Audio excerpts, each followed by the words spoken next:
Hello friends, नमस्कार। आप देख रहे हैं सेल्फ मेड ट्यूटोरियल। आज के इस सेशन में आप देखेंगे PG semester 4 examination 2021 session 2018 to 20, यानी कि जैसे कि आपको स्क्रीन पे दिख रहा होगा मोटे मोटे अक्षरों में जो बोल्ड लेटर में लिखा गया है कि ये क्वेश्चन पेपर है। Question paper with answer, objective MCQ answer, यानी कि जो मैं इसके प्रश्न पत्र के जो पैटर्न बताऊंगी तो उनमें पहला प्रश्न पत्र जो है वो ऑब्जेक्टिव होता है, उसके आंसर सहित मैं इससे वीडियो को लेकर आई हूँ। तो जैसे कि ये क्वेश्चन पेपर है, पहले क्लियर कर दूँ, ये है पीजी सेमेस्टर 4 एग्जामिनेशन 2021, सेशन है 2018 से 20। 18 से 20 सेशन है। सेशन लेट चल रहा है क्योंकि लॉकडाउन के कारण सब बिहार के जितने भी यूनिवर्सिटीज़ हैं उनके सेशन लेट ही चल रहे हैं। तो ये क्वेश्चन पेपर जो है भीमराव अंबेडकर बिहार यूनिवर्सिटी का है। ये सब्जेक्ट है हिस्ट्री। तो हिस्ट्री के 4th सेमेस्टर में 3 पेपर हैं, 3 ईसी पेपर 1, ईसी पेपर 2 और एक जीई पेपर है। तो चलिए ये देखते हैं इसी पेपर 1 इलेक्टिव कोर्स ये होता है, इलेक्टिव कोर्स इसी पेपर 1। तो इसी पेपर 1 में किस तरह के क्वेश्चन पूछे गए हैं, और अगर आपको सिलेबस मालूम नहीं है तो syllabus self made tutorial channel पर अपलोड है, आप प्ले लिस्ट में जाके देख सकते हैं। ओके, तो चलिए आगे बढ़ते हैं। ये आंसर विथ आंसर आपको इसमें इस क्वेश्चन को आप देख पाएंगे। तो इसमें मैक्सिमम 70 मार्क्स का होता है। इनमें से पहला क्वेश्चन जो है कंपलसरी है, उसमें 10 ऑब्जेक्टिव है जिसका आंसर आपको करना है। 3 ग्रुप, क्वेश्चन पेपर को 3 ग्रुप में बांटा गया है, ग्रुप ए, बी और सी। ग्रुप ए में है ऑब्जेक्टिव प्रश्न, यानी वस्तुनिष्ठ प्रश्न है। जैसे पहला प्रश्न जो है, पहला है निम्नलिखित में से सही उत्तर चुनिए। 10 ऑब्जेक्टिव है, तो 10 ऑब्जेक्टिव का मैं आंसर भी आपको क्लियर करूंगी। ओके, आप हमें ज़रूर बताइए कि वीडियो की क्वालिटी कैसी है, क्लियर आपको क्वालिटी दिख रही है। इससे ऐसे आप बताएंगे तो मुझे वीडियो बनाने में सहूलियत होगा। कि कोल विद्रोह आरंभ होने का वर्ष क्या था? कोल विद्रोह के आरंभ होने का वर्ष जो था वो था 1831 ईस्वी में, और ये 32 ईस्वी तक चला। हम आगे बढ़ते हैं। दूसरा क्वेश्चन है संथाल विद्रोह के नेता कौन थे? ये तो आप जानते ही होंगे कि संथाल विद्रोह के नेता कौन थे। संथाल विद्रोह के जो नेता थे वो थे सिद्धू और कान्हू। सिद्धू और कान्हू संथाल विद्रोह के नेता थे। अब हम तीसरा क्वेश्चन देखते हैं।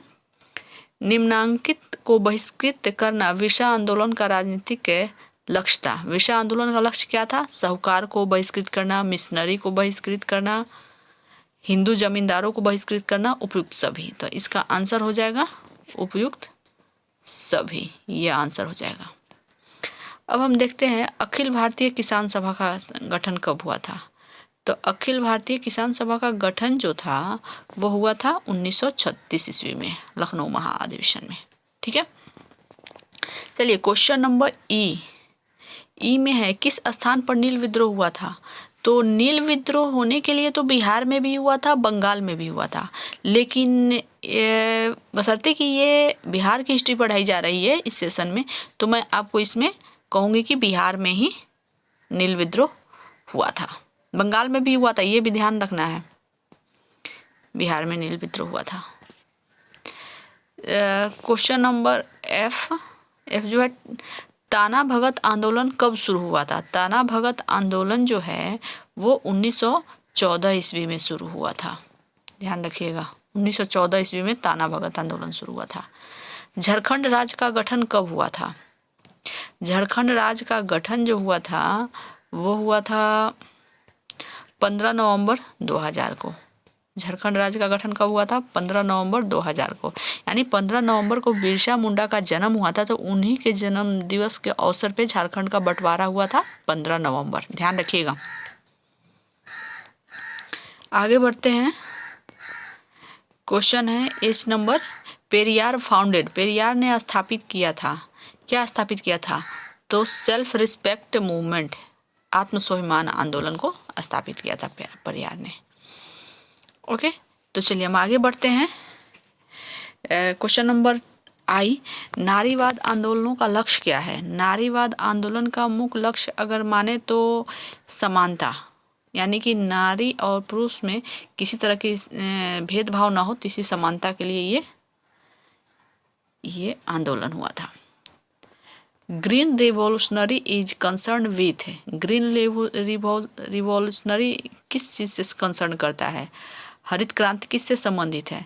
तो इसका आंसर होगा हरित क्रांति कृषि से संबंधित है। उस समय हरित क्रांति के क्षेत्र में क्रांति हुई थी और उस साल गेहूं की खेती में क्रांतिकारी वृद्धि दर्ज की गई थी। ओके, तो कृषि होगा आंसर। तो ये रहा ऑब्जेक्टिव क्वेश्चन का आंसर। अब हम देख लेते हैं कि ग्रुप बी में किस तरह के क्वेश्चन पूछे जाते हैं। ग्रुप बी में लघु उत्तरीय प्रश्न पूछे जाएंगे। टोटल 4 प्रश्नों के उत्तर देने होंगे आपको और चारों प्रश्न, एक एक प्रश्न जो है आपको 6 मार्क्स कैरी करेगा, 6 मार्क्स कैरी करता है। तो इस तरह से टोटल ये 24 मार्क्स का है। तो क्वेश्चन नंबर 2 में हम देखते हैं, right an essay on tribal movement in India, Bharat में जनजातीय आंदोलन पर एक टिप्पणी लिखिए। क्वेश्चन नंबर 3, बिहार और झारखंड के बंटवारे के पीछे प्रभावी कारण क्या थे, विवेचना कीजिए। क्वेश्चन नंबर 4, आधुनिक भारत के दलित आंदोलन में अंबेडकर के योगदान का मूल्यांकन कीजिए। क्वेश्चन नंबर 5, 19वीं शताब्दी में भारत में हुए सामाजिक सुधार आंदोलनों के कारण बताइए। क्वेश्चन नंबर 6, औपनिवेशिक भारत में हुए प्रमुख पर्यावरण आंदोलनों पर प्रकाश डालिए। क्वेश्चन नंबर 7, भारत में सहकारिता आंदोलन का आरंभ कैसे हुआ, विवरण दीजिए। अब हम देखते हैं ग्रुप सी। ग्रुप सी में लॉन्ग आंसर टाइप क्वेश्चन पूछे जाते हैं, दीर्घ उत्तरीय प्रश्न।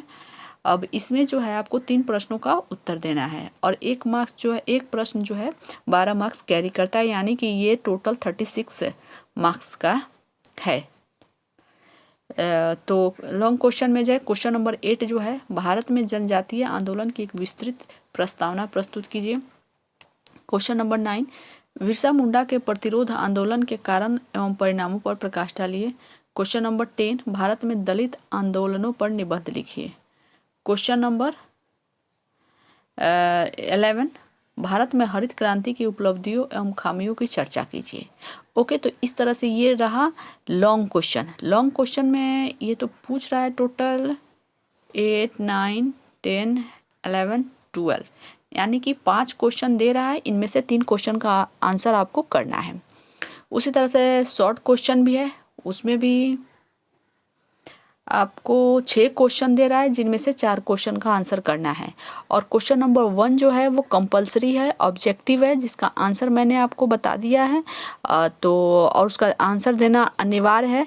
तो इस तरह से आप तैयारी करें, आपके आने वाले एग्ज़ाम से हैं, यानी कि आगे के सेशन के जो विद्यार्थी हैं जो इस वीडियो को देख रहे हैं, तो इसको अच्छे से देख लीजिए, क्योंकि आंसर मैंने क्लियर कर दिया है। और इसके सेशन में जो एग्ज़ाम होगा तो उसमें आपको ये ध्यान रखना है कि ज़्यादा क्वेश्चन रिपीट करता है, तो इसीलिए जो ऑब्जेक्टिव है उसको अच्छे से क्लियर कर ही ले।